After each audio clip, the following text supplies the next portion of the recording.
এই পর্যন্ত তো অনেক রকমের বরফি খেয়েছেন, কখনো কি নারকেল বাদামের বরফিটা খেয়েছেন? যারা খেয়েছেন তারা তো বলতে পারবেন এর স্বাদ ঠিক কতটুকু। যারা এখনো পর্যন্ত এটা টেস্ট করেননি তাদের জন্য আজকের এই মজাদার রেসিপিটি নিয়ে হাজির হয়েছি। নারকেল, বাদাম আর দুধ দিয়ে কিভাবে মজাদার এই বরফিটি তৈরি করে নেওয়া যায় সেই রেসিপিটি আজকে আপনাদের সাথে শেয়ার করব। হ্যালো এভরিওয়ান, আসসালামু আলাইকুম, ওয়েলকাম টু সুপর্ণাস কিচেন। তো চলুন নতুন একটা রেসিপি দেখে নেওয়া যাক।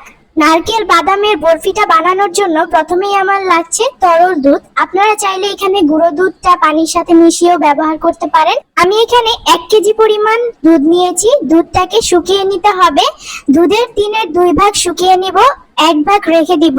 এটা জাল হতে থাক। পাশাপাশি এখানে আমি নিয়েছি চীনা বাদাম। সেই বাদামটা কিন্তু আমি এখানে ভেজে নিয়েছি। বাদামের উপরের যে ছালটা থাকে সেই ছালগুলো আমি ছাড়িয়ে নিব। বাদামের উপরের সেই ছালটা ছাড়িয়ে একেবারে ঝকঝকে করে নিতে হবে, ঠিক এরকম।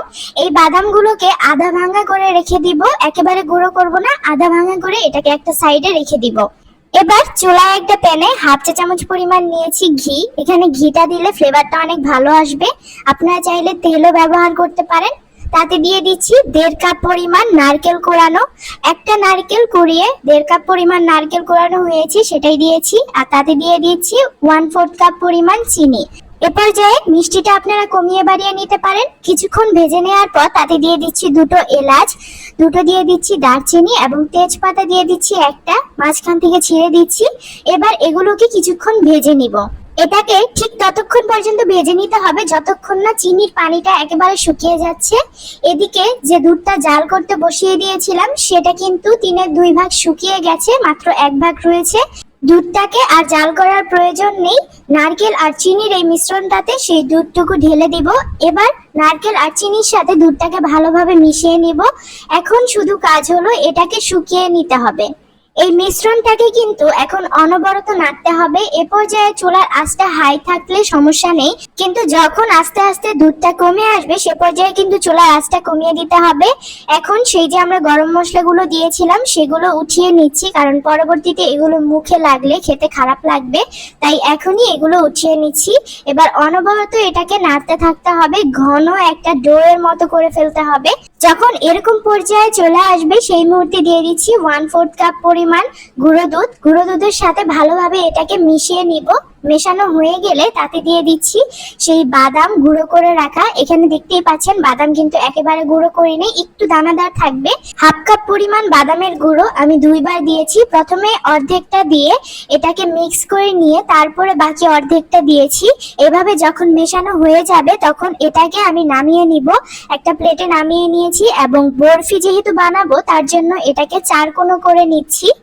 বাদামের আরেকটু স্ট্রং ফ্লেভার আনার জন্য এ পর্যায়ে আবারও বাদাম দিয়ে দিচ্ছি, উপরে আবারও বাদাম ছড়িয়ে দিয়ে এটাকে সেট করে দিচ্ছি। আপনারা যদি বরফি বানাতে না চান তাহলে কিন্তু এ পর্যায়ে এগুলোকে লাড্ডুও বানিয়ে নিতে পারবেন। টেস্ট কিন্তু একই থাকবে, শেপটা আপনাদের মনের মতো দেয়া, এই আর কি। চাইলে বরফিও বানানো যেতে পারে, চাইলে লাড্ডুও বানানো যেতে পারে। এবার এটাকে 30 মিনিটের জন্য রেস্টে রেখে দেব। বাইরেও রেখে দিতে পারেন কিংবা ফ্রিজের নর্মাল চেম্বারেও রেখে দিতে পারেন। 30 মিনিট পর এটাকে কেটে নিব। আমি যেহেতু এগুলোকে বরফি বানাবো তাই বরফি স্টাইলে এগুলোকে 4 কোণ করে কেটে নিচ্ছি।